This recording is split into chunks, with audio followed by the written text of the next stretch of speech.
जैसे कि हमने लास्ट टाइम बात की कॉम्प्लेक्स नंबर्स की, हमने उसके पोलर फॉर्म्स डिस्कस किए, रेक्टेंगुलर फॉर्म डिस्कस किए।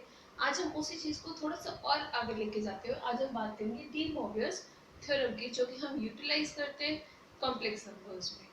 इसको सिंपल फॉर्म में अगर मैं कहूँ कि अगर कोई n है, let n be any integer, if n is any integer,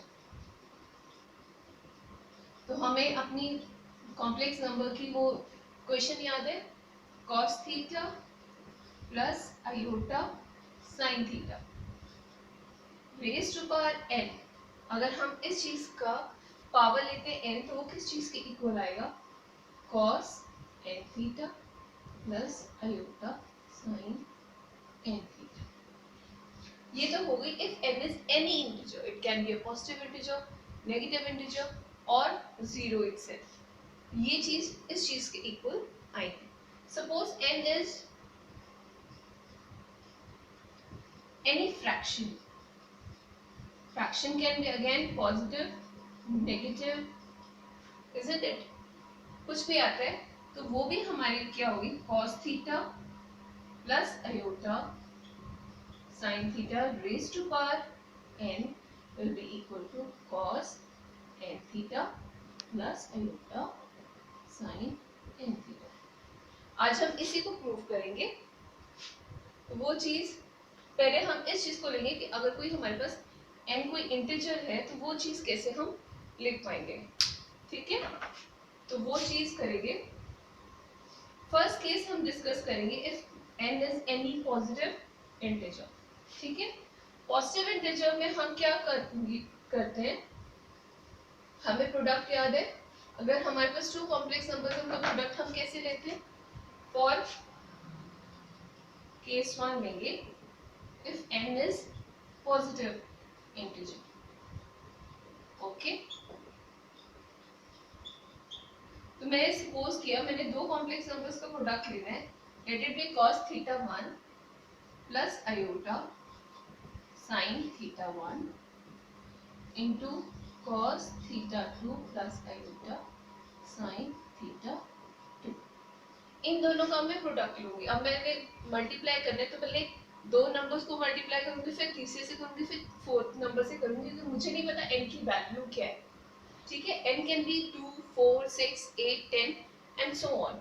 तो इस चीज को जब हम मल्टीप्लाई करेंगे तो वो आएगा cos theta 1 cos theta 2 plus iota sin theta 1 cos theta 2 plus iota cos theta 1 sin theta 2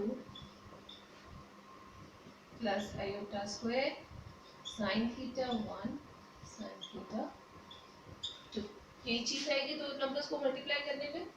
तो ये मुझे पता है, आयोटा स्क्वायर की हमने वैल्यू की थी, दैट वाज -1।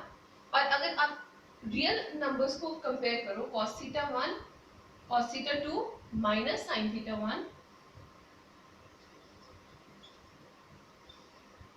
sin थीटा 2, ये मेरे पास आ गए इसके रियल पार्ट्स। और अब मैं इमेजिनरी पार्ट्स को सेपरेट करूंगी, that will be sin theta 1 cos theta 2 plus cos theta 1 sin theta 2। अगर आपको याद हो, हमने अपने लोअर क्लासेस में पढ़ा हुआ है, ये फॉर्मूला है cos थीटा 1 प्लस थीटा 2 का, और ये फॉर्मूला है हमारे पास sin थीटा 1 प्लस sin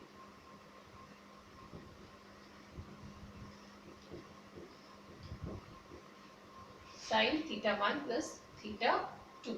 अब इसी में अगर मैंने सपोज तीसरा नंबर भी मल्टीप्लाई करना है, तो वो चीज मैं यहाँ से थोड़ी एक्सपैंड करती हुई इस चीज को ऐसे ही लिखूंगी, cos theta 1 plus iota sin theta 1 multiply by cos theta 2 plus iota sin theta 2 multiply by cos theta 3 plus iota sin theta 3। इन दो नंबर्स को प्रोडक्ट करके मेरे पास ये चीज आ गई।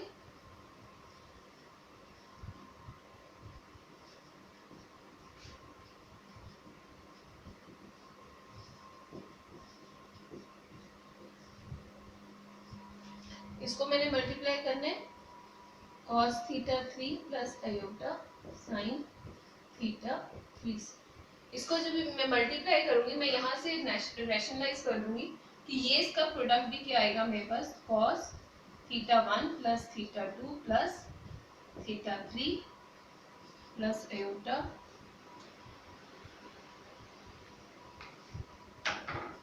Sign theta 1 plus theta 2 plus theta 3 and so on, जब तक मेरी एन टर्म्स तक मेरा प्रोडक्ट नहीं होता तो वो ऐसे ही वैल्यूज बढ़ती जाएंगी। इस चीज को हम थोड़ा सा रैशनलाइज करेंगे यहाँ पे।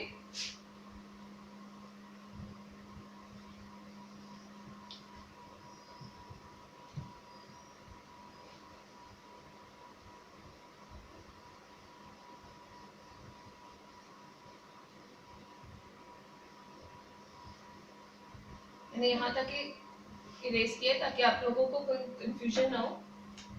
ये चीज को मैं अब रैशनलाइज करूंगी। Let put theta 1 is equal to theta 2 is equal to theta 3 and so on till theta n।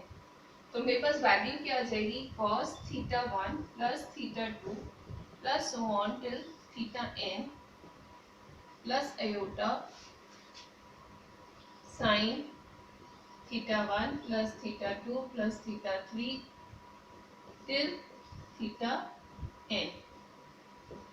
इस चीज को मैं लिख सकती हूँ cos n theta plus iota sine n theta. ठीक है, ये किस चीज की इक्वल है मेरी cos theta plus iota sine theta raise to power, जो कि हमने प्रूव करना था in the first part of de Mobius theorem. अब हम बात करेंगे अगर हमारे पास केस 2 है if n is a negative integer. Negative integer में हम क्या करेंगे,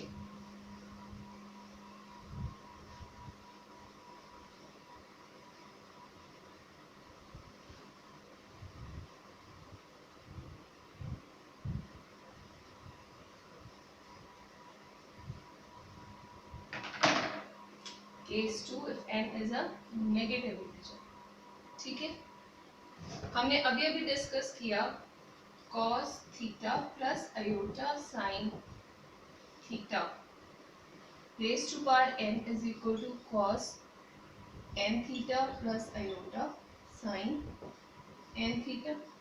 ठीक है, अब यहाँ पे क्योंकि n मेरा नेगेटिव है, जहाँ पे मैंने पुट करना है put n is equal to minus m, और m हम कंसिडर करेंगे कोई भी पॉजिटिव नंबर है। इस चीज को फिर से एक्सपैंड करेंगे cos theta plus iota sine theta raise to power minus m। ये आ जाएगी मेरे पास 1 by cos theta plus iota sine theta raise to power m। इस चीज को मैं लिख सकती हूँ 1 by cos m theta plus iota sine m theta, जो कि हम फर्स्ट पार्ट में प्रूव कर चुके। इसको हम अब रैशनलाइज करेंगे। कॉम्प्लेक्स नंबर्स को जब हम रैशनलाइज करना होता है तो हम क्या करते हैं, अगर यहाँ पे प्लस का साइन है तो हम माइनस वाले से मल्टीप्लाई कर देते हैं numerator and denominator without changing the value. तो वो चीज हम करेंगे m theta plus iota sine m theta multiply by cos m theta minus iota sin m theta divided by cos m theta minus iota sin m theta। One complex number in positive form, one in negative form, तो ये क्या हो जाएगा X square minus Y square की form बन जाएगी। ऊपर हमारा एज सच आ जाएगा cos m theta minus iota sin m theta, नीचे बन जाएगा हमारा cos square m theta plus iota square minus iota square, ये बन जाएगा iota square minus minus plus, ये बन जाएगा plus sine square m theta. और हमें पता है कि cos square theta plus sine square theta की उसकी वैल्यू क्या होती है 1। तो ये चीज आ गई हमारे पास cos m theta minus iota sine m theta. इसको मैं ऐसे भी लिख सकती हूँ cos m theta plus iota sine minus N theta, क्योंकि हमने पढ़ा हुआ है कि अगर हमारे पास कॉस माइनस थीटा है तो वो कॉस थीटा बन जाता है, और अगर हमारे पास साइन माइनस थीटा है तो माइनस साइन थीटा बन जाता है। उसी चीज को हमने यहाँ पे यूटिलाइज किया है। अब माइनस एम की वैल्यू क्या थी हमारे पास, cos n theta plus iota sine. ये चीज प्रूव हो गई हमारी कि n अगर नेगेटिव इंटीजर भी है हमारे पास, उसको हम इस फॉर्म में लिख सकते हैं। अब बात करेंगे इफ n इज 0,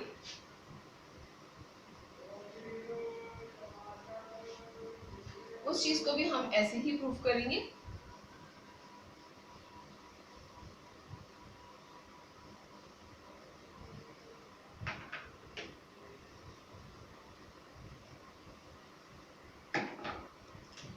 केस 3 आ गया हमारे पास, if n is equal to 0। इसको मैं लिख सकती हूँ cos theta plus iota sine theta raise to power 0 is equal to cos 0 theta plus iota sine 0 theta. ये हमने प्रूव कर दिया अपने पिछले पार्ट्स में, तो ये चीज हमारी ऑटोमेटिकली हम लिख सकते हैं। इस चीज को हम अदर फॉर्म में भी लिखें तो ये चीज ये नन अदर देन n की वैल्यू 0 है तो ये हो गई n theta plus iota sine n theta. De Moivre's theorem का हमें ये पार्ट भी क्लियर हो गया।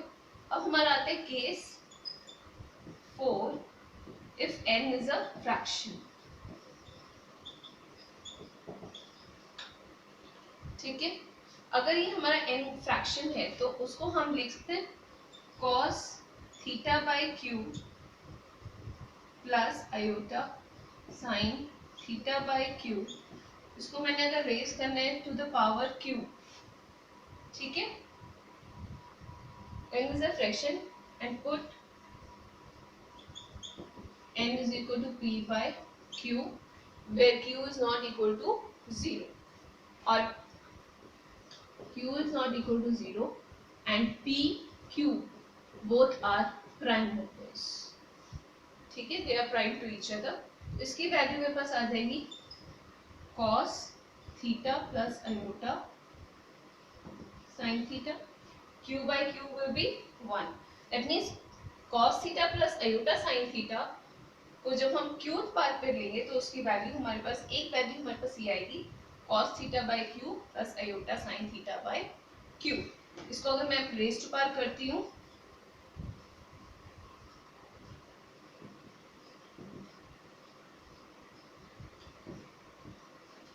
p, ये मेरे पास आ जाएगा cos p theta by q plus iota sign p theta by q। तो ये चीज हमारी प्रूव हो गई। कोई भी वैल्यू हो हमारे पास n की तो उसको हम इस फॉर्म में लिख सकते हैं। And one of the values of cos theta plus iota sine theta will be cos theta by q plus iota sine theta by q। तो यहाँ पे हमारा प्रूव होता है डी मोवियस थ्योरम। और कॉम्प्लेक्स नंबर्स के हमारे जितने भी टॉपिक्स हम कवर कर सकते थे, हमने ऑलमोस्ट सारे टॉपिक्स हमने कवर किए हैं। इसी से रिलेटेड जितनी भी आपकी क्वेरीज हैं या क्वेश्चंस हैं जहाँ पे आप स्टक कर रहे हो, वो कमेंट बॉक्स में लिख के भेजिए ताकि मैं आपको उनके सॉल्यूशंस दे सकूं। वीडियो को लाइक करना और शेयर करना ना भूलें, और चैनल को सब्सक्राइब प्लीज कीजिएगा ताकि ऐसी इंफॉर्मेटिव वीडियोस आपको और मिलती रहे। Thank you so much.